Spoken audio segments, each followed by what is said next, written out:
a very delicious boiled pork recipe rooted in tradition. It's really a celebration of flavors, but in a very subtle way. So this is a very delicious pork bone soup. I am using pork joints, so bulalo ng baboy, and pork tail. And it's very important to wash your bones thoroughly. And look at that, I've been soaking this for a few minutes, and the water is almost clear. Look at that. And I'll just transfer it to my pressure cooker. So this is a good amount of collagen, and all the flavors from the pork bones will come into the soup. Now, I'm adding my aromatics, ginger,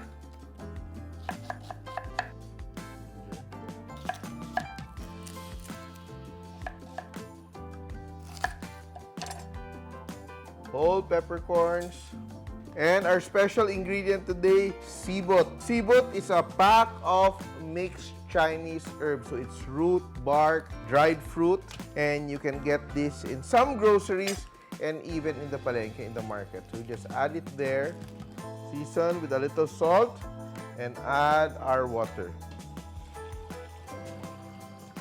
Cover and turn it on.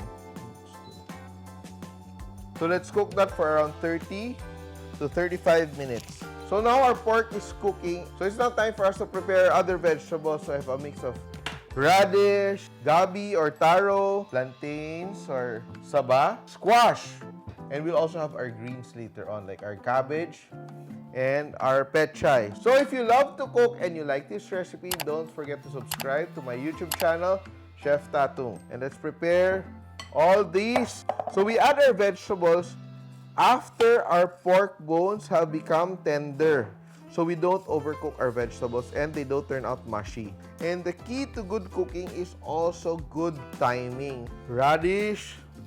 So I will just cut this into round pieces. Dice my taro.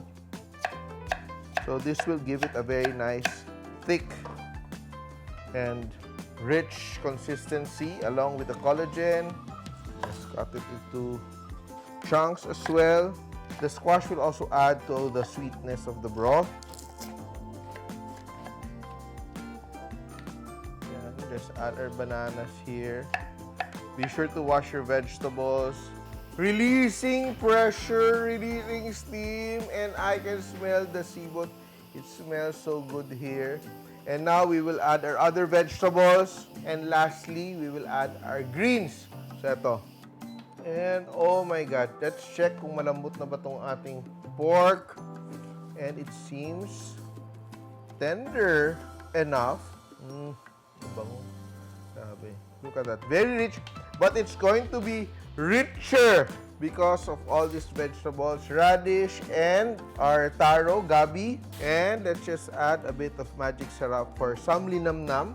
And I'll prepare my pechay bagyo. And this one really gives so much umami. Cut it. White part first and the green part later. If you want to skim off the fat, this is the time to do so. All that. Look at that, oh. Collagen. So babango. Sarap.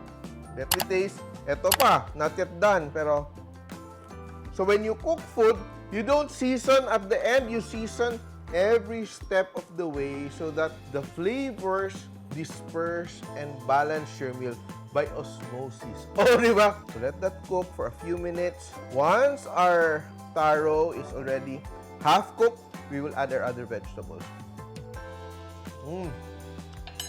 Remove the fat, skim the fat off. If only may ganito pang tanggal ng bilbil, no? Di ba? Wish nyo din yun, di ba? Now it's time to add our saba and kalabasa.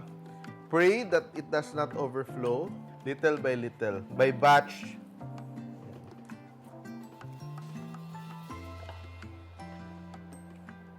And I will add the white part of our Baguio pechay.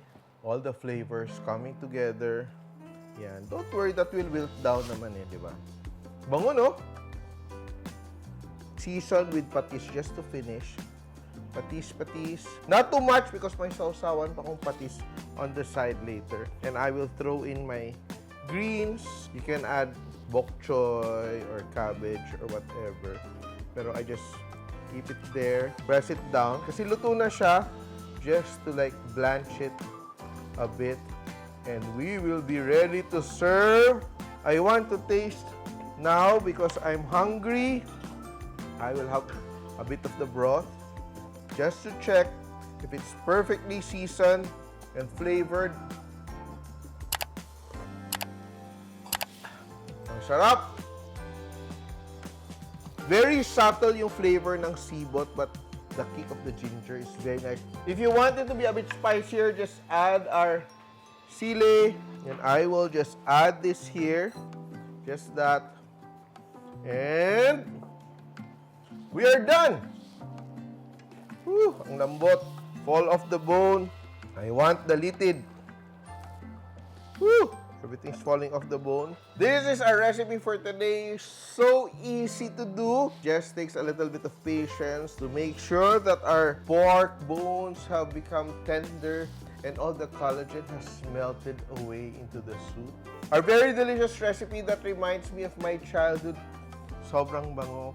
Pork bone soup with Chinese herbs, of course, with vegetables. Simple! Tara, let's eat. This is one of the most satisfying dishes you can serve to your family, especially if they love soups. Wow. Di ba kayo natatakam? It's really a celebration of flavors, but in a very subtle way. Okay, try this recipe. Pork bones with Chinese herbs or nilagang baboy with sibot. Simple.